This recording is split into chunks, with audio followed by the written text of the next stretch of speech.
ಶ್ರೀ ಗುರುಭ್ಯೋ ನಮಃ. ಬ್ರಹ್ಮವಿದಾಪ್ನೋತಿ ಪರಂ ಸತ್ಯಂ ಜ್ಞಾನಮನಂತಂ ಬ್ರಹ್ಮ. ನಾವು ಈಕ್ಷತ್ಯಧಿಕರಣದ ಎಲ್ಲ ಸೂತ್ರಗಳನ್ನು ಕೂಡ ನೋಡಿ ಮುಗಿಸಿದ್ದೇವೆ. ಈಕ್ಷತ್ಯಧಿಕರಣಕ್ಕೆ ಸಂಬಂಧಪಟ್ಟಂತೆ ಸೂತ್ರದ ಅರ್ಥಗಳನ್ನು ಒಂದು ಬಾರಿ ಸೂಕ್ಷ್ಮವಾಗಿ ನೋಡಿ, ಮಧ್ವಾಚಾರ್ಯರ ಭಾಷ್ಯಕ್ಕನು ಅನುಗುಣವಾಗಿ ಸೂತ್ರಗಳ ಅರ್ಥ, ಹಾಗೆ ಮತ್ತು ಶಂಕರಾಚಾರ್ಯರ ಹಾಗೆ ರಾಮಾನುಜಾಚಾರ್ಯರ ಭಾಷ್ಯಕ್ಕನುಗುಣವಾಗಿ ಕೂಡ ಆ ಅಧಿಕರಣಗಳಲ್ಲಿ ಅವರು ಏನು ಪ್ರತಿಪಾದನೆ ಮಾಡ್ತಾರೆ ಅಂತನ್ನೋದನ್ನು ನೋಡಬೇಕು. ಅದು ಮೊದಲನೇದಾಗಿ ಈಕ್ಷತೆ ನಾಶಬ್ದಂ ಅಂತ ಸೂತ್ರ. ಈಕ್ಷತೆ ನಾಶಬ್ದಂ ಎಂಬ ಸೂತ್ರಕ್ಕೆ ತತ್ ಅಂತ ಅಧ್ಯಾಹಾರ ಮಾಡ್ಕೋಬೇಕು.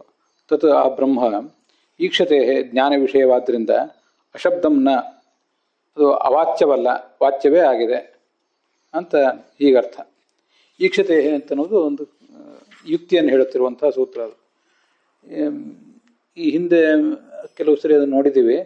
ಮತ್ತು ವಾದಿರಾಜ ಸ್ವಾಮಿಗಳು ಗುರುವರ್ಥ ದೀಪಿಕಾನೋ ಯಾವುದೋ ಬ್ರಹ್ಮಸೂತ್ರ ಭಾಷ್ಯಕ್ಕೆ ಸಂಬಂಧಪಟ್ಟಂತೆ ಗುರುವರ್ಥ ದೀಪಿಕಾನೋ ಅಥವಾ ಮತ್ತೊಂದು ಯಾವುದೋ ಒಂದು ಗ್ರಂಥದಲ್ಲಿ ಪ್ರತಿಯೊಂದು ಸೂತ್ರವೂ ಕೂಡ, ಇಲ್ಲಿ ನಾವು ನೋಡ್ತಿರೋ ಪ್ರತಿಯೊಂದು ಸೂತ್ರವೂ ಕೂಡ ಒಂದು ಯುಕ್ತಿಯನ್ನು ಹೇಳ್ತಿರ್ತದೆ. ಪರ್ವತಃ ವನ್ಯಮಾನ್ ಧೂಮಾತ್ ಎಂಬಲ್ಲಿ ಧೂಮ ಎಂಬ ಹೇತು ಇರೋದ್ರಿಂದ ವನ್ಯ ಉಳ್ಳದ್ದಾಗಿದೆ ಪರ್ವತ ಅಂತ ಹೇಗೆ ಹೇಳ್ತೀವೋ ಹಾಗೆ ಇದು ಪ್ರತಿಯೊಂದು ಕೂಡ ಒಂದೊಂದು ಯುಕ್ತಿಯನ್ನು ಹೇಳ್ತದೆ ಅಂತ ಹೇಳ್ತಿರ್ತಾರೆ. ಹಾಗೆ ಇಲ್ಲೂ ಕೂಡ ಈಕ್ಷತೆ ಪ್ರತಿಯೊಂದು ಕಡೆ ಒಂದು ಪಂಚಮಿ ವಿಭಕ್ತಿಯ ಶಬ್ದ ಇರ್ತದೆ ಸಾಮಾನ್ಯವಾಗಿ. ಇರುವುದರಿಂದ ಒಂದು ಯಾವುದೋ ಯುಕ್ತಿ ಅನ್ನೋದು ಹೇಳ್ತಾ ಇರ್ತದೆ. ಒಂದು ಯುಕ್ತಿಯನ್ನು ಹೇಳುವುದು, ಒಂದು ಹೇತುವನ್ನು ಹೇಳಿ ಮತ್ತೊಂದು ಯಾವುದೋ ಸಾಧ್ಯವನ್ನು ಸಾಧನೆ ಮಾಡ್ತಿರ್ತದೆ. ಇಲ್ಲಿ ಅಶಬ್ದಂ ಅಂತ ಸಾಧ್ಯ, ಅಶಬ್ದತ್ವ ಅಭಾವ ಸಾಧ್ಯ, ನ ಅಶಬ್ದಂ ಅಂತಿರುವುದರಿಂದ ಈಕ್ಷತೆ ಅಂತ ಹೇತು. ಮತ್ತು ಎರಡನೇ ಸೂತ್ರದಲ್ಲಿ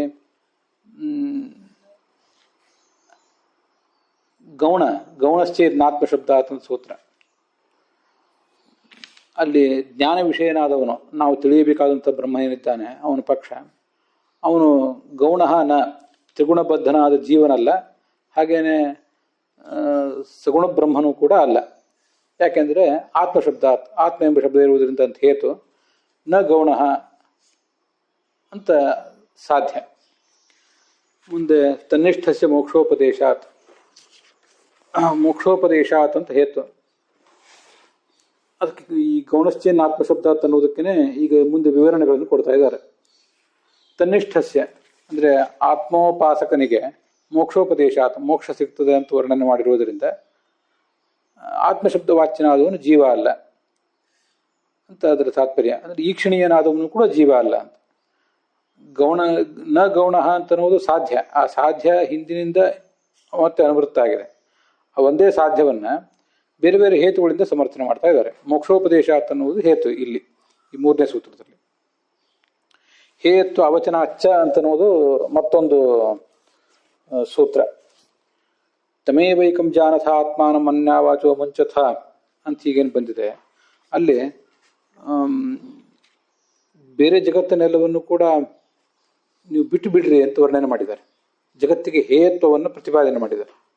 ಆದರೆ ಆತ್ಮನಿಗೆ ಮಾತ್ರ ಹೇಯತ್ವವನ್ನು ಹೇಳಲಿಲ್ಲ. ಹೇಯತ್ವ ಅವಚನ ಅಚ್ಚ ಈ ಒಂದು ಕಾರಣದಿಂದಲೂ ಕೂಡ ಅಹೇಯತ್ವವನ್ನೇ ಹೇಳಿರುವುದರಿಂದ, ಆದ್ದರಿಂದ ಗೌಣನಾದ ಆತ್ಮ ಶ್ರುತಿಯಲ್ಲಿ ಪ್ರತಿಪಾದಿತನಲ್ಲ ಅಂತ ಹೀಗರ್ಥ.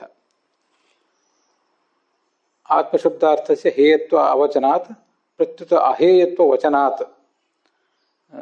ಚ ಅಂತಿದೆ. ಚ ಅಂತ ಅನ್ನೋದಕ್ಕೆ ಒಂದು ಎರಡೆರಡು ಅರ್ಥಗಳನ್ನು ನೋಡಿದ್ವಿ ನಾವು ಈ ಹಿಂದೆ. ಈಗ ಸದ್ಯ ಈ ಪುಸ್ತಕದಲ್ಲಿ ಏನು ಕಾಣಿಸ್ತಾ ಇದೆ ಆ ಅರ್ಥವನ್ನು ಹೇಳ್ತಾ ಇದ್ದೇನೆ. ಹೇಯತ್ವ ಅವಚನಾತ್, ಆತ್ಮಶಬ್ದದಿಂದ ವಾಚ್ಯನಾದ ವ್ಯಕ್ತಿ ತತ್ವ ಅದು ಅದಕ್ಕೆ ಹೇಯತ್ವವನ್ನು ಹೇಳಲಿಲ್ಲ, ಅಷ್ಟೇ ಅಲ್ಲ ಅಹೇಯತ್ವವನ್ನೇ ಹೇಳಿದ್ದಾರೆ. ಆದ್ದರಿಂದ ಇಲ್ಲಿ ನಾವು ತಿಳಿಯಬೇಕಾದ ಆತ್ಮ, ಈಕ್ಷಣೀಯವಾದ ಆತ್ಮ ಅಂದರೆ ಅದು ಸಗುಣವಾದ ಬ್ರಹ್ಮ ಅಲ್ಲ, ಹಾಗೆ ಜೀವನ ಕೂಡ ಅಲ್ಲ ಅಂತ ಅದರ ತಾತ್ಪರ್ಯ. ಸ್ವಾಪ್ಯಯಾತ್ ಅಂತ, ಇದು ಕೂಡ ಸ್ವಾಪ್ಯಯಾತ್ ಅನ್ನುವ ಹೇತು ಪಂಚಮಿ ವಿಭಕ್ತಿಯಲ್ಲಿದೆ. ಅದೇ ಸಾಧ್ಯ, ನ ಗೌಣ ಅಂತಲೇ ಸಾಧ್ಯ. ತನಗೆ ತನ್ನಲ್ಲೇ ಲಯವನ್ನು ಹೇಳಿದ್ದಾರೆ. ಆತ್ಮನ್ಯೇವ ಆತ್ಮಾನಂ ವಿಲಾಪಯತಿ ಅಂತ ಹೀಗೆ ಶ್ರುತಿ ಅಲ್ಲಿ ಪ್ರತಿಪಾದನೆ ಮಾಡಿದ್ದಾರೆ. ಈ ಒಂದು ಶ್ರುತಿ ಇರುವ ಕಾರಣದಿಂದಲೂ ಕೂಡ ಈ ಅಲ್ಲಿ ಪ್ರತಿಪಾದಿತನಾದವನು ಪರಮಾತ್ಮನೇ ಆಗಿದ್ದಾನೆ ಹೊರತು ಜೀವಾತ್ಮನಾಗಿಲ್ಲ. ಆ ಪರಮಾತ್ಮನಲ್ಲಿ ಕೂಡ ಸಗುಣ ಬ್ರಹ್ಮ ನಿರ್ಗುಣ ಬ್ರಹ್ಮ ಅಂತ ಎರಡು ವಿಭಾಗಗಳೇನು ಇಲ್ಲ ಅಂತ ತಾತ್ಪರ್ಯ. ಇವನು ನಿರ್ಗುಣ ಯಾಕಲ್ಲ ಅಂದ್ರೆ ಸ್ವಾಪ್ಯಯಾತ್ ಅಂತ ಅದು ಆ ಹೇತು. ಆದ್ರಿಂದ ವ್ಯಾಕರಣದಲ್ಲಿ ಬಂದಂತೆ, ವ್ಯಾಕರಣದಲ್ಲಿ ಅನೇಕ ಸೂತ್ರಗಳೇನು ಹೇಳಿದಿರ್ತಾರಲ್ಲ, ಆ ಸೂತ್ರಗಳಿಗೆ ಹಿಂದೆ ಮುಂದಿನಿಂದ ಶಬ್ದಗಳನ್ನು ಆವೃತ್ತ ಮಾಡ್ಕೋತಿರ್ತಾರೆ. ಆವೃತ್ತ ಮಾಡಿಕೊಂಡು ಒಟ್ಟಾರೆ ಒಂದು ಸೂತ್ರಾರ್ಥವನ್ನು ಹೇಳ್ತಿರ್ತಾರೆ. ಹಾಗೆ ಇಲ್ಲಿಯೂ ಕೂಡ ಕೆಲವು ಶಬ್ದಗಳನ್ನು ಆವೃತ್ತ ಮಾಡ್ಕೋಬೇಕು, ಆಯಾ ಪ್ರಸಂಗಕ್ಕೆ ತಕ್ಕಂತೆ ಮಾಡಿಕೊಂಡು ಆ ಸೂತ್ರಕ್ಕೊಂದು ಅರ್ಥ ಹೇಳಬೇಕು. ಮುಂದೆ ಗತಿ ಸಾಮಾನ್ಯಾತ್ ಅಂತ ಸೂತ್ರ. ಇದು ಗತಿ ಸಾಮಾನ್ಯಾತ್ ಅಂತ ಅನ್ನೋದು ಕೂಡ ಪಂಚಮಿ ವಿಭಕ್ತಿಯಲ್ಲಿದೆ. ನೀವು ಇದನ್ನ ವಾದಿರಾಜ ಸ್ವಾಮಿಗಳದ್ದು ಒಂದು, ನಾವೀಗ ಈ ಎಲ್ಲ ಅಧಿಕರಣಗಳ ಸಾರವನ್ನು ನೋಡ್ತಾ ಇದ್ದೀವಲ್ಲ, ನಾವು ಬ್ರಹ್ಮಸೂತ್ರ ಭಾಷ್ಯಕ್ಕೆ ಸಂಬಂಧಪಟ್ಟಂತೆ ತತ್ವಪ್ರಕಾಶಿಕ, ತತ್ವಪ್ರದೀಪ ಮತ್ತೆ ಪದ್ಮನಾಭತೀರ್ಥ ಟೀಕಾ ಇದೆಲ್ಲವನ್ನು ಕೂಡ ನೋಡ್ತಾ ಇದ್ದೀವಿ.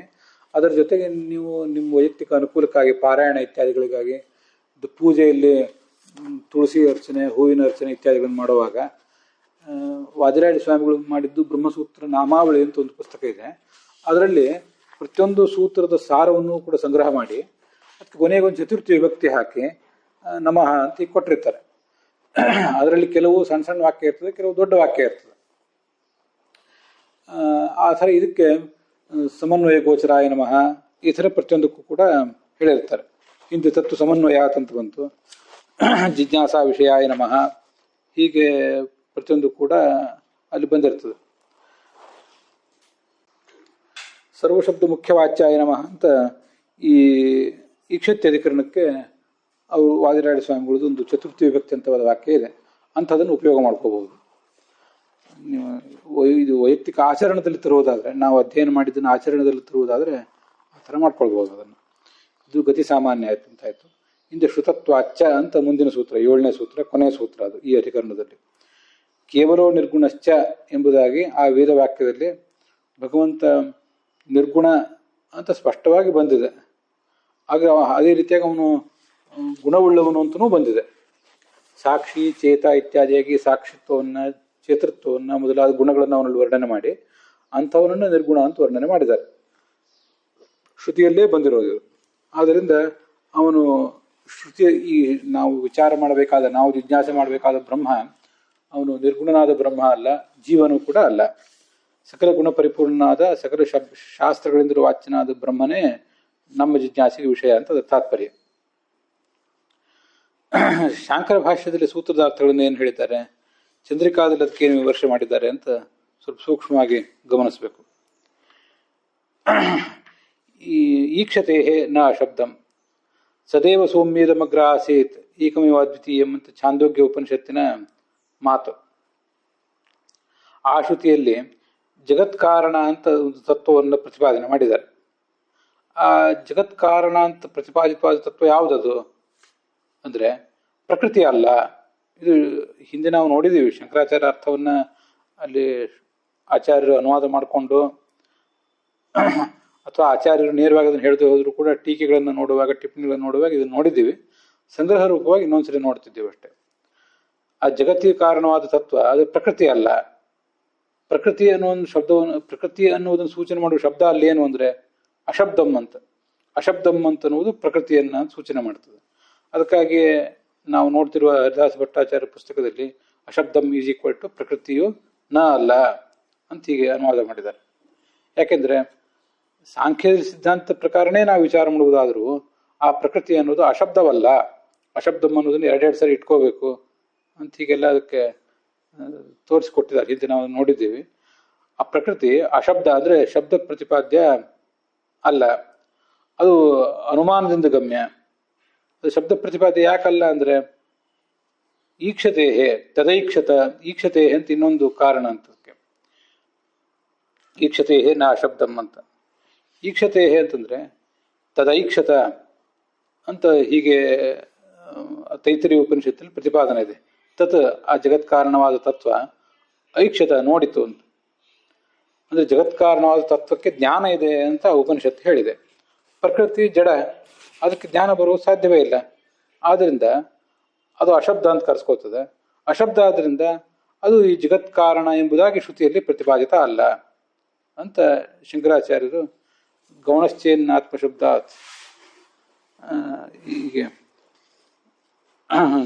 ಅದಕ್ಕೆ ಅರ್ಥ ಮಾಡಿದ ಈಕ್ಷತೆ ಏನ ಅಶಬ್ದ ಎಂಬ ಸೂತ್ರಕ್ಕೆ ಅರ್ಥ ಮಾಡಿದ್ದಾರೆ. ಮುಂದೆ ಗೌಣಶ್ಚೇನ್ನಾತ್ಮಶಬ್ದಾತ್ ಅನ್ನೋದು ಎರಡನೇ ಸೂತ್ರ. ತದೈಕ್ಷತ ಅಂತೇನು ತೈತ್ರಿಯ ಉಪನಿಷತ್ತಿದೆ, ಅದರಲ್ಲಿ ಪ್ರತಿಪಾದಿತವಾದ್ದು ಅಲ್ಲಿ ಈಕ್ಷಣ ಅಂತೇನಿದೆ, ಈಕ್ಷಣ ಅಂದರೆ ಜ್ಞಾನ. ಅಲ್ಲಿ ಆ ಈಕ್ಷಣ ಅಂತ ಅಥವಾ ಜ್ಞಾನ ಅಂತ ಏನಿದೆಯಲ್ಲ ಅದು ಗೌಣ. ಅದು ಯಾಕೆ ಅಂದರೆ ಗೌಣ ಅಂದರೆ ಅಮುಖ್ಯ. ಯಾಕೆಂದರೆ ಆ ಪ್ರಕರಣದಲ್ಲಿ ತತ್ತೇಜ ಈಕ್ಷತ ಅಂತ ಬಂದಿದೆ. ತೇಜಸ್ಸು ನೋಡಿತು, ಆಪ ಈಕ್ಷಂತ ಮೊದಲದಾಗಿ ಇತ್ಯಾದಿ ರೂಪವಾಗಿ ಬಂದಿದೆ. ಹೀಗೆ ತೇಜ ಈಕ್ಷತ, ನೀರು ನೋಡಿತು, ತೇಜಸ್ಸು ನೋಡಿತು ಅಂತ ಹೀಗೆ ಬಂದಿದೆಯಲ್ಲ. ಜಡವಾದ ಅವುಗಳಿಗೆ ಈಕ್ಷಣ ಅಂತ ಅನ್ನೋದು ಇರೋದು ಸಾಧ್ಯವೇ ಇಲ್ಲ. ಜಡಕ್ಕೆ ಈಕ್ಷಣ ಕರ್ತೃತ್ವ ಅಂತ ಅನ್ನೋದು ಇರೋದು ಸಾಧ್ಯ ಇಲ್ಲ. ಆದ್ದರಿಂದ ಅಲ್ಲಿ ಐಕ್ಷತ ಅನ್ನುವ ಮಾತಿಗೆ ನಾವು ಅಕ್ಷರಶಃ ಅರ್ಥವನ್ನು ಸ್ವೀಕಾರ ಮಾಡೋದಿಲ್ಲ. ಅದಕ್ಕೊಂದೇನೋ ಆಲಂಕಾರಿಕವಾದ ಅರ್ಥವನ್ನು ಮತ್ತೊಂದೇನೋ ಅರ್ಥವನ್ನು ಸ್ವೀಕಾರ ಮಾಡ್ತೀವಿ. ನಮ್ಗೆ ಅದೇನು ಈಗ ಬೇಡ. ಅಂತೂ ಜಡವಾದದಕ್ಕೆ ಈಕ್ಷಣ ಕರ್ತೃತ್ವವನ್ನು ಶ್ರುತಿ ಹೇಳ್ತಾ ಇದೆ. ಅದರಂತೆ ಈ ಜಗತ್ ಕಾರಣವಾದ ಒಂದು ವಸ್ತು ಏನಿದೆ ಅದರಲ್ಲೂ ಕೂಡ ಗೌಣವಾದ ಈಕ್ಷಣವನ್ನು ಯಾಕೆ ಹೇಳಬಾರದು ಅಂತ ಒಂದು ಪ್ರಶ್ನೆಯನ್ನು ಎದುರಿಸ್ತಾರೆ. ಅದ್ವೈತಿಗಳಿಗೆ ಆ ಪ್ರಶ್ನೆ ಎದುರುಗಡೆ ಬರ್ತದೆ. ಅವರು ಸಾಂಖ್ಯ ಸಿದ್ಧಾಂತ ಇತ್ಯಾದಿಗಳನ್ನು ಪ್ರತಿಪಾದನೆ ಮಾಡುವಾಗ, ಸಾಂಖ್ಯ ಸಿದ್ಧಾಂತ ಇತ್ಯಾದಿಗಳನ್ನು ವಿಮರ್ಶೆ ಮಾಡುವಾಗ ಹಿಂದೆ ಹೇಳಿದ್ದಾರೆ ಪ್ರಕೃತಿ ಇರೋದು ಜಡ, ಅದಕ್ಕೆ ಜ್ಞಾನ ಇಲ್ಲ ಆದ್ದರಿಂದ ಅಂತ. ಪ್ರಕೃತಿಯಾದ ಜಡವಾದ ಪ್ರಕೃತಿಗೆ ಜ್ಞಾನ ಇಲ್ಲದೆ ಇರಬಹುದು. ಆ ಜಗತ್ ಕಾರಣವಾದ ಪ್ರಕೃತಿಯು ನೋಡಿತು ಅಂತ ಅರ್ಥ ಮಾಡಿದಾಗ ನೋಡುವುದು ಅನ್ನೋದು ವಾಸ್ತವಿಕವಾಗಿ ನೋಡುವುದು ಅಂತ ಅರ್ಥ ಅಲ್ವೇ ಅಲ್ಲ. ತತ್ತೇಜ ಈಕ್ಷತ ಅನ್ನುವಲ್ಲಿ ಆಪ ಈಕ್ಷಂತ ಅಂತ ಹೇಗೋ ಹಾಗೆ ಇದು ಕೂಡ ಅಂತ ಹೀಗೆ ಪ್ರಶ್ನೆ ಬಂದರೆ ಗೌಣಶ್ಚೇತ್, ಈ ಕ್ಷಣವೂ ಗೌಣ ಅಂತ ನೀವು ತಿಳ್ಕೋಬಾರ್ದು, ಅದು ಸರಿಯಲ್ಲ. ಶಂಕರಾಚಾರ್ಯ ಉತ್ತರ ಕೊಡೋದು ಗೌಣ ಅಂತ ಪುಲ್ಲಿಂಗದಲ್ಲಿದೆ. ಅದಕ್ಕೆ ನಾವು ನಮ್ಮ ಮನಸ್ಸಿನಲ್ಲಿ ಏನು ಪ್ರಶ್ನೆಗಳು ಬಂದಿರ್ತವೆ ಆ ಪ್ರಶ್ನೆಗೆ ಉತ್ತರ ರೂಪವಾಗಿ ಬ್ರಹ್ಮಸೂತ್ರವನ್ನು ಕಂಡುಕೋತೇವೆ. ಆಚಾರ್ಯ ಹೇಳಿದ್ರು ಗೌಣ ಆತ್ಮ ನ ಅಂತ. ಇದಕ್ಕೆ ಶಂಕರಾಚಾರ್ಯ ದೃಷ್ಟಿಯಲ್ಲಿ ಗೌಣಂ ಈಕ್ಷಣಂ ನ, ಇಲ್ಲೆಲ್ಲ ಪ್ರತಿಪಾದಿತವಾಗಿರುವುದು ಗೌಣವಾದ ಈಕ್ಷಣವಲ್ಲ.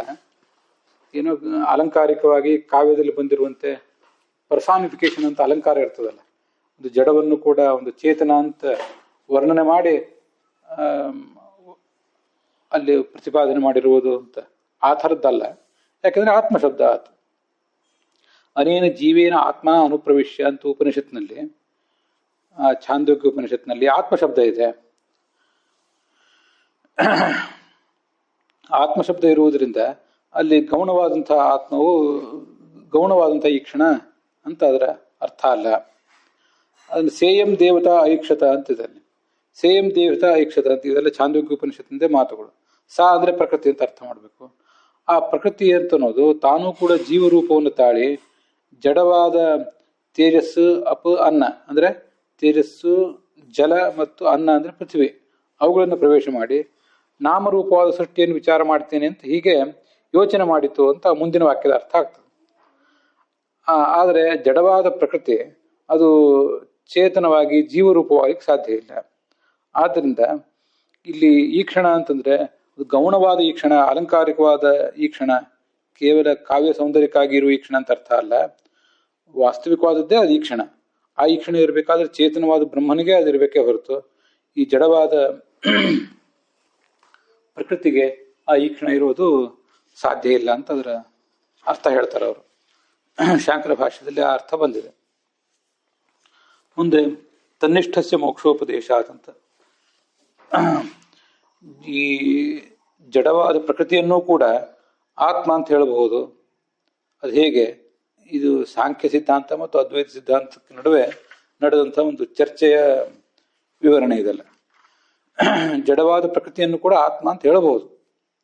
ಅದು ಹೇಗೆ ಅಂದರೆ ತನ್ನ ಎಲ್ಲ ಕೆಲಸಗಳನ್ನು ಶ್ರದ್ಧೆಯಿಂದ ಮಾಡುವಂಥ ಸೇವಕರನ್ನ ರಾಜ ಏನು ಮಾಡ್ತಾನೆ, ಮಮ ಆತ್ಮ ಇವನು ನನ್ನ ಆತ್ಮ ಅಂತ ಹೇಳ್ತಾನೆ.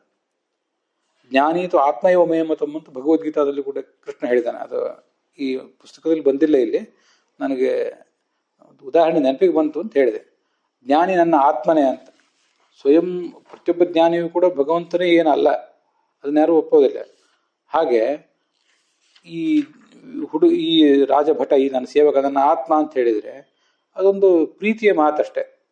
ಅದರಂತೆ ನಿಷ್ಕ್ರಿಯನಾದಂತಹ ಪುರುಷನ ಮೋಕ್ಷಕ್ಕಾಗಿ ಬೇಕಾದ್ದೆಲ್ಲವನ್ನು ಮಾಡುವುದು, ಏನೇನು ಮಾಡಬೇಕೋ ಅದೆಲ್ಲವನ್ನು ಮಾಡುವಂಥದ್ದು ಪ್ರಕೃತಿ. ಅದರಿಂದ ಅದನ್ನು ಕೂಡ ಆತ್ಮ ಅಂತ ಅನ್ಬಹುದು.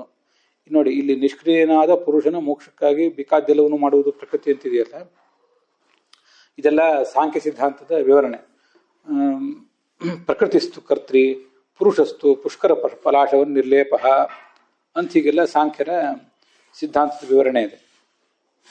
ಪ್ರಕೃತಿ ಮತ್ತು ಪುರುಷ ಇಬ್ಬರಲ್ಲಿ ಪ್ರಕೃತಿ ಜಡ, ಪುರುಷ ಚೇತನ. ಆದರೆ ಆ ಪುರುಷ ಚೇತನನಾದರೂ ಕೂಡ ಅವನು ಕರ್ತೃ ಅಲ್ಲ, ಮಾಡುವುದೆಲ್ಲವೂ ಕೂಡ ಈ ಪ್ರಕೃತಿಯೇ ಮಾಡ್ತದೆ. ಆ ಪ್ರಕೃತಿಯ ರಂಗಸ್ಥಳದ ಮೇಲೆ ನರ್ತನ ಮಾಡುವ ನರ್ತಕಿಯಂತೆ ಪುರುಷ ಅದನ್ನು ನೋಡ್ತಾ ಇರ್ತಾನೆ ಅಂತ ಹೀಗೆಲ್ಲ ಅವರು ಸಿದ್ಧಾಂತದಲ್ಲಿ ಹೇಳಿದ್ದಾರೆ. ಅದನ್ನ ಅವರು ಪ್ರಶ್ನೆ ಮಾಡ್ತಾ ಇದ್ದಾರೆ. ಹೀಗೆ ತನಗೆ ಬೇಕಾದ್ದೆಲ್ಲವನ್ನೂ ಕೂಡ ಮಾಡುವಂಥದ್ದು ಪ್ರಕೃತಿ. ಅದರಿಂದ ಅದನ್ನು ಕೂಡ ಆತ್ಮ ಅಂತ ಅನ್ಬಹುದು. ವಾಸ್ತವಿಕವಾದ ಚೇತನ ಅಲ್ಲದೆ ಇರಬಹುದು, ಆದರೆ ಅದನ್ನು ಆತ್ಮ ಅಂತ ಅನ್ಬಹುದು. ಅದರಿಂದ ಆತ್ಮ ಶಬ್ದವನ್ನ ಗೌಣವಾಗಿ ಪ್ರಕೃತಿಯಲ್ಲಿ ಯಾಕೆ ಪ್ರಯೋಗ ಮಾಡಬಾರದು ಅಂತ ಸಾಂಖ್ಯರಿಂದ ಒಂದು ಪೂರ್ವ ಪಕ್ಷ ಎದುರಾದಾಗ ಆ ಪ್ರಶ್ನಕ್ಕೆ ಈ ಸೂತ್ರ, ಮೂರನೇ ಸೂತ್ರ ಉತ್ತರ ಕೊಡ್ತದೆ. ತನ್ನಿಷ್ಠಸ್ಯ, ತನ್ನಿಷ್ಠ ನೋಡಿ, ತನ್ನಿಷ್ಠ ಅಂದ್ರೆ ಆ ಬ್ರಹ್ಮವನ್ನು ಉಪಾಸನೆ ಮಾಡುವವನು ಅಂತ ನಾವು ಅರ್ಥ ಹೇಳಿದ್ವಿ. ತನ್ನಿಷ್ಠ ಅಂತ ಅನ್ನೋ ಶಬ್ದಕ್ಕೆ ಶಂಕರಾಚಾರ್ಯರ ಭಾಷ್ಯಕ್ಕನುಸಾರವಾಗಿ ಆತ್ಮನಿಂದ ತಾನು ಅಭಿನ್ನ ಅಂದ್ರೆ ಆತ್ಮ ಅಂದ್ರೆ ಬ್ರಹ್ಮ, ಆ ಬ್ರಹ್ಮನಿಂದ ತಾನು ಅಭಿನ್ನ, ತಾನು ಬ್ರಹ್ಮ ಇಬ್ರು ಒಂದೇ ಅಂತ ಯಾರು ಒಬ್ಬ ಉಪಾಸನೆ ಮಾಡ್ತಾನೆ ಆ ಜೀವನಿಗೆ ಮೋಕ್ಷ ಸಿಗ್ತದೆ ಅಂತ ಹೇಳಿದ್ದಾರೆ. ಅಥ ಸಂಪತ್ಸ್ಯತೆ ಅಂತ ಅಲ್ಲಿ ಚಾಂದೋಗ್ಯ ಉಪನಿಷತ್ನಲ್ಲಿ ಬಂದಿದೆ. ಆದ್ರಿಂದ ಆತ್ಮ ಶಬ್ದವನ್ನು ಗೌಣ ಆತ್ಮ ಅಂತ ಅನ್ನಬಾರದು. ನಾವು ಅಭೇದ ಉಪಾಸನೆ ಮಾಡಬೇಕಾಗಿರೋದು ಬ್ರಹ್ಮನ ಜೊತೆಗೆ, ಹೊರತು ಘಟಪಟಾದಿ ಜಗತ್ತು, ಪೃಥ್ವಿ ಅಪರಿಸು ಮೊದಲಾದ ಜಗತ್ತಿನ ಜೊತೆಗೆ ಅಭೇದವನ್ನು ಉಪಾಸನೆ ಮಾಡಬೇಕಾಗಿರುವುದಲ್ಲ ಅದ್ವೈತದ ಪ್ರಕಾರ. ಈ ದುಃಖ ಪ್ರಪಂಚದಲ್ಲಿ ಇದ್ದವನು ಜೀವ, ಅವನ ಬಿಡುಗಡೆಗಾಗಿ ಸ ಆತ್ಮ ತತ್ವಮಸಿ ಶ್ವೇತಕೇತೋ ಅಂತ ಚಾಂದೋಗ್ಯ ಉಪನಿಷತ್ತು ಆತ್ಮನ ಅಭೇದವನ್ನು ಹೇಳ್ತದೆ. ಆತ್ಮ ಶಬ್ದ ಅದು ಗೌಣವಾಗಿ ಜಡವಾದ ಪ್ರಕೃತಿಯನ್ನು ಹೇಳ್ತದೆ ಅಂತ ಆಗ್ಬಿಟ್ರೆ ಜೀವನಿಗೆ ಜಡವಾದ ಅಭೇದವನ್ನು ಹೇಳಿದಂತಾಗ್ತದೆ. ನಾನೀಗ ಅದನ್ನ ಈಗಾಗಲೇ ಹೇಳಿದೆ. ಜೀವನಿಗೆ ಜಡದ ಅಭೇದ ಇಲ್ಲ, ಅವನಿಗಿರೋದು ಚೇತನವಾದ ಬ್ರಹ್ಮನಿಂದ ಅಭೇದ. ಆದ್ದರಿಂದ ಈ ಜೀವನಿಗೆ ತತ್ವೋಪದೇಶವನ್ನು ಕೊಟ್ಟು ಅದನಿಗೆ ಮುಕ್ತಿಯನ್ನು ಕೊಡಿಸ್ಲಿಕ್ಕೆ ಹೊರಟಿರುವಂತಹ ಈ ಉಪನಿಷತ್ತು ಅಪ್ರಾಮಾಣಿಕವಾದ ಸಂಗತಿಯನ್ನು ಹೇಳುವುದಿಲ್ಲ. ಅಪ್ರಾಮಾಣಿಕವಾದ ಸಂಗತಿಯನ್ನು ತಿಳಿದಿದ್ದರಿಂದ ಇವನಿಗೆ ಮೋಕ್ಷವೂ ಕೂಡ ಆಗೋದಿಲ್ಲ. ಅದರಿಂದ ಆತ್ಮ ಎಂಬ ಶಬ್ದಕ್ಕೆ ಮುಖ್ಯಾರ್ಥ ಚೇತನ ಅಂತಾನೆ ಹೇಳಬೇಕು ಅಂತ ಅವರ ತಾತ್ಪರ್ಯ. ಹೇತ್ವ ವಚನಾಚ ಅಂತ ಮುಂದೆ ನಾಲ್ಕನೇದ್ದು. ಸ ಆತ್ಮ ತತ್ವಮಸಿ ಅಂತನಲ್ಲಿ ಆತ್ಮ ಶಬ್ದದಿಂದ ಪ್ರಧಾನ ನೋಡಿ, ಪ್ರಧಾನ ಅಂದ್ರೆ ಪ್ರಕೃತಿ. ನಾವು ಅದನ್ನ ಹಿಂದೆ ಬಂದಿದೆ, ಭಾಗವತ್ ತಾತ್ಪರ್ಯದಲ್ಲಿ ಬಂದಿರೋದನ್ನು ಕೂಡ ಹೇಳಿದ್ದೆ ನಾನು. ಕಾರ್ಯತಸ್ಸಾ ಪ್ರಧಾನತ್ವಾತ್ ಪ್ರಧಾನಮಿತಿ ಕೀರ್ತ್ಯತೆ ಅಂತ. ಪ್ರಧಾನ ಶಬ್ದಕ್ಕೆ ಪ್ರಕೃತಿ ಅಂತ ಅರ್ಥ. ಆತ್ಮಶಬ್ದದಿಂದ ಪ್ರಧಾನವೇ ವಾಚ್ಯವಾಗಿದೆ, ಅದರ ಅಭೇದವನ್ನು ಜೀವನಿಗೆ ಹೇಳಿದ್ದಾರೆ. ಆದ್ದರಿಂದ ಆತರ ಅಲ್ಲೇನೋ ಪ್ರತಿಪಾದನೆ ಮಾಡಿದ್ದಾರೆ. ಸ ಆತ್ಮ ತತ್ವಮಸಿ ಅಂತ. ಹೇ ಶ್ವೇತಕೇತು, ಶ್ವೇತಕೇತುವೆ ತ್ವಂ ನೀನು ಸಹ ಆತ್ಮ ಆಸಿ, ಆ ಆತ್ಮಶಬ್ದ ವಾಚ್ಯವಾದ ಪ್ರಕೃತಿಯಾಗಿದ್ದಿ ಅಂತ ಅಲ್ಲಿ ವರ್ಣನೆ ಮಾಡಿದ್ದಾರೆ. ಜೀವನಿಗೆ ಆ ಪ್ರಕೃತಿಯ ಅಭೇದವನ್ನು ವರ್ಣನೆ ಮಾಡುವಂತೆ ಅದು ಕಾಣಿಸ್ತಾ ಇದೆ. ಆದರೆ ಆ ಅಭೇದ ಅನ್ನೋದು ಅಪ್ರಾಮಾಣಿಕ, ಅದರಿಂದ ಅದನ್ನು ಕೈ ಬಿಡಬೇಕು. ಅದನ್ನು ನಿರಾಕರಣೆ ಮಾಡಿ ಜೀವನಿಗೆ ಬ್ರಹ್ಮನ ಅಭೇದವನ್ನ ಪ್ರತಿಪಾದನೆ ಮಾಡಬೇಕಾಗಿತ್ತು. ಅದಕ್ಕೆ ಇನ್ನೊಂದು ದೃಷ್ಟಾಂತಗಳನ್ನು ಕೊಡ್ತಾರೆ. ಈಗ ಅರುಂಧತಿ ನಕ್ಷತ್ರ ಅಂತ ಅರುಂಧತಿ ವಸಿಷ್ಠ ನಕ್ಷತ್ರಗಳನ್ನ ನವವಿವಾಹಿತರಾದವರಿಗೆ ಪ್ರತಿಪಾದನೆ ಮಾಡ್ತಾ ಇರ್ತಾರೆ. ಆ ಸಪ್ತರ್ಷಿ ಮಂಡಲದಲ್ಲಿ ವಸಿಷ್ಠನ ನಕ್ಷತ್ರ ಸ್ವಲ್ಪ ದೊಡ್ಡದಾಗಿ ಎದ್ದು ಕಾಣಿಸ್ತದೆ. ಅರುಂಧತಿ ನಕ್ಷತ್ರ ಅದು ಅಷ್ಟು ಸ್ಪಷ್ಟವಾಗಿ ಕಾಣಿಸೋದಿಲ್ಲ, ತುಂಬಾ ಮಬ್ಬು ಬೆಳಕಿನಿಂದ ಕೂಡಿರ್ತದೆ. ಅದಕ್ಕಾಗಿ ಅದರ ಪಕ್ಕದಲ್ಲಿರುವ ದೊಡ್ಡ ನಕ್ಷತ್ರವನ್ನು ಮೊದಲು ತೋರಿಸಿ, ನಿಮಗೆ ಈ ಸಪ್ತರ್ಷಿ ಮಂಡಲದಲ್ಲಿ ಇದನ್ನೆಲ್ಲ ನೋಡಿದೆಲ್ಲ ನೋಡಿ, ಇವು 4 ನಕ್ಷತ್ರಗಳು ಈ ಚೌಕ ರೂಪದಲ್ಲಿರ್ತವೆ. ಆ ಕೊನೆಯ ಒಂದು 3 ಪ್ರತ್ಯೇಕವಾಗಿರ್ತದೆ. ಅದರಲ್ಲಿ ಕೊನೆಯದು ವಸಿಷ್ಠ, ಅದ್ರ ಪಕ್ಕದಲ್ಲಿ ಸ್ವಲ್ಪ ನೋಡು, ಇನ್ನೂ ಗಮನ ಇಟ್ಟು ನೋಡು ಅಂತ ಹೀಗೆಲ್ಲ ಆ ನೋಡುಗರಿಗೆ ಪ್ರೇರಿಸ್ತಾರೆ. ದೊಡ್ಡ ನಕ್ಷತ್ರವನ್ನು ತೋರಿಸಿ ಅದರ ಪಕ್ಕದಲ್ಲಿ ಒಂದು ಚಿಕ್ಕ ನಕ್ಷತ್ರ ಮಂದವಾದ ಬೆಳಕಿನಿಂದ ಕೂಡಿದ್ದಿದೆಯಲ್ಲ, ಅದೇ ಅರುಂಧತಿ ಅಂತ ಪರಿಚಯ ಮಾಡ್ತಾರೆ. ಹಾಗೆ ಈ ಬ್ರಹ್ಮನು ಕೂಡ ಅಜ್ಞೇಯ, ಅಜ್ಞೇಯನಾದ ಬ್ರಹ್ಮನನ್ನ ತಿಳಿಸ್ಬೇಕಾಗಿರುವುದು ಉದ್ದೇಶ, ಮೂಲ ಗುರಿ ಅದು. ಅದನ್ನು ತಿಳಿಸ್ಲಿಕ್ಕಾಗಿ ಮೊದಲು ಜೀವನಿಗೆ ಪ್ರಕೃತಿಯ ಅಭೇದವನ್ನು ಹೇಳಿ ಆಮೇಲೆ ಅದನ್ನು ನಿರಾಕರಣೆ ಮಾಡಿ ಮುಂದೆ ಬ್ರಹ್ಮನ ಅಭೇದವನ್ನ ಹೇಳಬೇಕು. ಆದರೆ ಈ ಪ್ರಕೃತ ಪ್ರಕರಣದಲ್ಲಿ ಅಭೇದವನ್ನು ನಿರಾಕರಣೆ ಮಾಡಲಿಲ್ಲ, ಹೊರತು ಅಭೇದವನ್ನು ಪ್ರತಿಪಾದಿಸಿಯೇ ಇದ್ದಾರೆ. ಆದ್ದರಿಂದ ಸದೇವ ಸೌಮ್ಯತ್ಯ ಅಲ್ಲಿ ವಾಚ್ಯವಾದದ್ದು, ಸತ್ಶಬ್ದದಿಂದ ವಾಚ್ಯವಾದದ್ದು ಪ್ರಕೃತಿಯಲ್ಲ ಅಂತ ಶಂಕರ ಭಾಷ್ಯದ ತಾತ್ಪರ್ಯ. ಸತ್ಶಬ್ದದಿಂದ ವಾಚ್ಯವಾದದ್ದು ಪ್ರಕೃತಿಯಲ್ಲ. ಹೇಯತ್ವ ಅವಚನಾತ್, ಜೀವ ಜಡವಾದ ಪ್ರಕೃತಿಯಲ್ಲ. ಹೇಯತ್ವ ಅವಚನಾತ್ ಅಂದ್ರೆ ಜೀವ ಚೇತನಾಗಿದ್ದಾನೆ, ಅವನು ಜಡವಾದ ಪ್ರಕೃತಿಯಿಂದ ಅಭಿನ್ನ ಆಗೋದು ಸಾಧ್ಯ ಇಲ್ಲ. ಹೀಗೆ ಜಡಾಭೇದ ಅಂತನ್ನೋದು ಹೇಯ ಅಂತ ಅಲ್ಲಿ ಪ್ರತಿಪಾದನೆ ಮಾಡಲಿಲ್ಲ. ಇಲ್ಲಿ ಕೆಲವು ಶಬ್ದಗಳನ್ನು ನಾವು ವಿವರಣೆ ಮಾಡುವಾಗ ಪೂರ್ಣವಾಗಿ ಶಾಂಕರ ಭಾಷ್ಯವನ್ನೇ ಓದಿದ್ರೆ ನಮ್ಗೆ ಮನವರಿಕೆ ಆಗ್ತದೆ. ಆ ಅನುವಾದವನ್ನು ಓದುವಾಗ ಅಲ್ಲಿದ್ದದನ್ನು ಹೇಳಿದ್ದೇನೆ ಅಷ್ಟೇ. ಸೂಕ್ಷ್ಮವಾಗಿ ಸ್ಥೂಲವಾಗಿ ಅಲ್ಲಿರೋ ಅರ್ಥಗಳನ್ನು ತಿಳ್ಕೊಂಡ್ರೆ ಸಾಕು. ಪ್ರತಿಯೊಂದು ವಾಕ್ಯದ ವಿವರ ಕೂಡ ಏನು ಬೇಕಾಗಿಲ್ಲ. ಅವ್ರು ಏನು ಅರ್ಥ ಹೇಳ್ತಾರೆ, ಹೇಗೆ ಮುಖ್ಯವಾಗಿ ಆ ಶಂಕರಾಚಾರ್ಯ ಆಗಲಿ, ಮಧ್ವಾಚಾರ್ಯ ಆಗಲಿ, ರಾಮಾನುಜಾಚಾರ್ಯ ಆಗಲಿ, ಯಾವ ವಿಷಯಗಳನ್ನು ಅವರು ತಮ್ಮ ಮನಸ್ಸಿನಲ್ಲಿ ತುಂಬಿಕೊಂಡಿರ್ತಾರೋ ಅದಕ್ಕೆ ಉತ್ತರ ರೂಪವಾಗಿ ಬ್ರಹ್ಮಸೂತ್ರ ಕಾಣಿಸ್ತಿರ್ತದೆ ಅವ್ರಿಗೆ. ಆದ್ದರಿಂದ ಪ್ರಕೃತಿ ಸಾಂಖ್ಯರ ಸಿದ್ಧಾಂತ ಮತ್ತು ಅದ್ವೈತ ಸಿದ್ಧಾಂತದ ನಡುವೆ ಏನು ಚರ್ಚೆ ನಡೆದಿದೆ, ಅದಕ್ಕೆ ಉತ್ತರ ರೂಪವಾಗಿ ಬ್ರಹ್ಮಸೂತ್ರಗಳು ಅವ್ರಿಗೆ ಕಾಣಿಸಿವೆ. ಅದೊಂದು ಸಾರ ಸಂಗ್ರಹ ಮಾಡಿದರೆ ಸಾಕು. ಪ್ರತಿಯೊಂದು ವಾಕ್ಯನೂ ಕೂಡ ನಮಗೆ ಗಮನಕ್ಕೆ ಬರಬೇಕಾದ ಅಗತ್ಯ ಏನಿಲ್ಲ. ಮುಂದೆ ಸ್ವಾಪ್ಯಯಾತಂತ ಸದೇವ ಸೌಮ್ಯದ ಮಗ್ರ ಆಸೇದೇಕಮೇವ ದ್ವಿತೀಯ ಎಂಬಂತ ಸಚ್ಛಬ್ದ ವಾಚ್ಯವಾದದ್ದು ಆತ್ಮ. ಸತ್ಶಬ್ದದಿಂದ ವಾಚ್ಯವಾದ ಆತ್ಮ ಏನಿದೆ ಅದನ್ನ ಸದಾ ಸೌಮ್ಯ ಸದಾ ಸಂಪನ್ನೋ ಭವತಿ ಅಂತ ಅನುವಾದ ಮಾಡಿದ್ದಾರೆ. ಮುಂದೆ ಸತಾ ಅಂದ್ರೆ ಅದು ತೃತೀಯ ವಿಭಕ್ತಿ ಏಕವಚನ, ಸೌಮ್ಯ ಅಂತ ಸಂಬೋಧನೆ. ಆ ಆತ್ಮನನ್ನ ಅನುವಾದ ಮಾಡಿ ಸ್ವಂ ಹಿ ಅಪೀತೋ ಭವತಿ ಅಂತ ನಿದ್ರಾಕಾರದಲ್ಲಿ ಈ ಜೀವ ಆ ಆತ್ಮನಲ್ಲಿ ಲೀನನಾಗಿ ಬಿಡ್ತಾನೆ ಅಂತ ವರ್ಣನೆ ಮಾಡಿದ್ದಾರೆ. ಹೀಗೆ ಜೀವ ಆ ಆತ್ಮನಲ್ಲಿ ಲೀನನಾಗಬೇಕಾದ್ರೆ ಜಡವಾದ್ರಲ್ಲಿ ಚೇತನವಾದಕ್ಕೆ ಲಯ ಆಗೋದಿಲ್ಲ. ಆದ್ರಿಂದಲೂ ಸತ್ಶಬ್ದ ವಾಚ್ಯವಾದದ್ದು ಪ್ರಕೃತಿಯಲ್ಲ, ಹೊರತು ಆತ್ಮವೇ. ಹಿಂದಿನೂ ಅದೇ ಬಂದಿತ್ತು ಹೇತ್ವ ವಚನಾಚನಲ್ಲಿ ಕೂಡ. ಹೀಗೆ ಇದನ್ನೆಲ್ಲವನ್ನೂ ಕೂಡ ಸಾಂಖ್ಯ ಸಿದ್ಧಾಂತದ ನಿರಾಕರಣೆಗಾಗಿ ಶಂಕರಾಚಾರ್ಯರು ಬಳಕೆ ಮಾಡ್ಕೊಂಡಿದ್ದಾರೆ. ಸ್ವಾಪ್ಯ ಆತಂತ. ಮುಂದೆ ಗತಿ ಸಾಮಾನ್ಯ ಆತಂತ. ವೇದಾಂತಜ್ಞಗಳಿಂದ ಬರುವಂಥ ಜ್ಞಾನ ಅಂತನ್ನೋದು ಒಂದೇ ರೀತಿಯಾಗಿರ್ತದೆ. ಆತ್ಮೇ ವೇದಂ ಸರ್ವಂ ಅಂತ ಛಾಂದೋಗ್ಯ ಉಪನಿಷತ್ತಿನ ವಾಕ್ಯ. ಅದರಲ್ಲಿ ಆತ್ಮ ಜಗತ್ಕಾರಣ ಅಂತ ಪ್ರತಿಪಾದನೆ ಮಾಡಿದ್ದಾರೆ. ಆ ಜಗತ್ಕಾರಣ ಅಂತ ಪ್ರತಿಪಾದಿತ ಆಗಿರುವ ಅದು ಯಾವುದದು ಜಗತ್ಕಾರಣ ಅಂದರೆ ಜಡ ಪ್ರಕೃತಿಯೇ ಜಗತ್ಕಾರಣ ಅಂತ ಹೇಳಬಾರದು. ಯಾಕೆಂದರೆ ಎಲ್ಲ ಕಡೆಯೂ ಕೂಡ ಬರೀ ಛಾಂದೋಗ್ಯ ಉಪನಿಷತ್ತು ಮಾತ್ರ ಅಲ್ಲ, ತೈತ್ತಿರೀಯ ಉಪನಿಷತ್ತು ಮೊದಲಾದ ಕಡೆ ಬ್ರಹ್ಮವಿದಾಪ್ನೋತಿ ಪರಂ ತದೇಶಾಭ್ಯುಕ್ತ ಸತ್ಯಂ ಜ್ಞಾನಮನಂತಂ ಬ್ರಹ್ಮ ಅಂತೆಲ್ಲ ಪ್ರತಿಪಾದನೆ ಮಾಡಿದ್ದಾರೆ. ಮುಂದೆ ಅವನನ್ನೇ ಆತ್ಮನ ಆಕಾಶ ಸಂಭೂತಃ, ಆತ್ಮನಿಂದ ಆಕಾಶ ಹುಟ್ಟಿತು, ಅವನಿಂದಲೇ ಈ ಜಗತ್ತೆಲ್ಲವೂ ಕೂಡ ಹುಟ್ಟಿತು, ಪ್ರಯಂತಿ ತದ್ ಅಭಿಸಂವಿಶಂತಿ ಅಂತ ಹೀಗೆಲ್ಲ ಪ್ರತಿಪಾದನೆ ಮಾಡಿದ್ದಾರೆ. ಆದ್ರಿಂದ ಎಲ್ಲಾ ಕಡೆಯೂ ಕೂಡ ಸಕಲ ಶಾಸ್ತ್ರಗಳಿಂದ, ಋಗಾದಿ ಶಾಸ್ತ್ರಗಳಿಂದಲೂ ಎಲ್ಲ ಕಡೆಯಿಂದಲೂ ಕೂಡ ಬರಬೇಕಾದ ಜ್ಞಾನ ಒಂದೇ ರೀತಿಯಾಗಿರ್ಬೇಕು. ಅದರಿಂದ ಆತ್ಮನಿಂದ ಈ ಜಗತ್ತು ಹುಟ್ಟಿತು ಅಂತ ಹೇಳಬೇಕೇ ಹೊರತು ಜಡವಾದ ಪ್ರಕೃತಿಯಿಂದ ಈ ಜಗತ್ತು ಹುಟ್ಟಿತು ಅಂತ ವರ್ಣನೆ ಮಾಡಬಾರ್ದು. ಶ್ರುತತ್ವಾಚ ಅಂತ ಮುಂದೆ ಇದೆ. ಶ್ರುತತ್ವಾಚ ಅಂದ್ರೆ ಸಾಕ್ಷಿ ಚೇತ ಕೇವಲ ನಿರ್ಗುಣಶ್ಚ ಎಂಬ ಶ್ರುತಿಯಲ್ಲಿ ಬ್ರಹ್ಮನಿಗೆ ನಿರ್ಗುಣತ್ವ ಶ್ರುತ ಆಗಿದೆ ಅಂತ ಆಚಾರ್ಯ ಅರ್ಥ ಆಯಿತು. ಇವ್ರು ಹೇಳ್ತಾರೆ ಶ್ವೇತಾಶ್ವತರ ಉಪನಿಷತ್ತಿನಲ್ಲಿ ಅವರು ಅದನ್ನೇ ತಗೊಂಡಿದ್ದಾರೆ. ಜ್ಞಃಕಾಲ ಕಾಲೋ ಗುಣಿ ಸರ್ವವಿದ್ಯ ಅಂತ ಸರ್ವಜ್ಞನಾದ ಬ್ರಹ್ಮನನ್ನ, ಜ್ಞ ಅಂದ್ರೆ ಸರ್ವಜ್ಞ, ಕಾಲ ಅಂದ್ರೆ ಮಹಾಕಾಲ, ಆ ಬ್ರಹ್ಮನನ್ನು ಉಲ್ಲೇಖ ಮಾಡಿ ಸಕಾರಣಂ ಕಾರಣಾಧಿಪಾಧಿಪ, ಅವನೇ ಜಗತ್ತಿಗೆ ಕಾರಣ ಅಂತ ಪ್ರತಿಪಾದನೆ ಮಾಡಿದ್ದಾರೆ. ಆದ್ರಿಂದ ಬ್ರಹ್ಮವೇ ಜಗತ್ ಕಾರಣ ಹೊರತು ಈ ಪ್ರಕೃತಿ ಅಂತನ್ನೋದು ಅಂದ್ರೆ ಪ್ರಧಾನ, ಅದು ಪ್ರಕೃತಿ ಅಂತನ್ನೋದು ಜಗತ್ತಿಗೆ ಕಾರಣ ಅಂತ ನೀವು ಅರ್ಥ ಮಾಡಬಾರ್ದು. ಹೀಗೆ ಶಾಂಕರ ಭಾಷೆದ ಅಭಿಪ್ರಾಯ ನೋಡಿದ್ದೀವಿ. ಅದರದ್ದು ವಿಮರ್ಶೆ ಏನಿದೆ ಅಂತ ಅನ್ನೋದನ್ನ ನಾಳೆ ದಿವಸ ನೋಡೋಣ. ಚಂದ್ರಿಕಾದಲ್ಲಿ ಮಾಡಿದ ವಿಮರ್ಶೆ ನಾಳೆ ದಿವಸ ನೋಡೋಣ.